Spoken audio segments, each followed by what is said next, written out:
गटारामुशाला 2-4 जण दारू पिली आणि 8-8:30ला त्यांचं असं ठरलं आज मटण खावं लागतं म्हणे. एक जण म्हणलं मग आता दुकानं बंद झाली हो, मटण मिळणार नाही.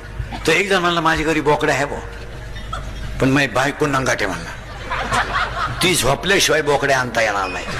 म्हणले मग ती झोपल्यावर आणू आपण, आपल्याला काय कामात तुरा बहिणाला आज.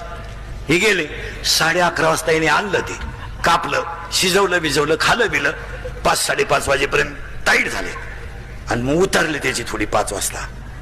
ती निघालं घरी गेलं, तिची बायको अंगण झाडीत होती. त्यानं पाहिलं शिव्या देते का काय.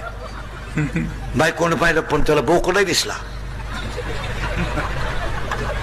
बोकड तो कुठ्यालाच होता, त्याला घामच आला. तो बायकोला म्हणला इथं बोकड कस काय ग. ती म्हणली बोकडाचं मरू द्या, रात्री तुम्ही 11-11:30 येऊन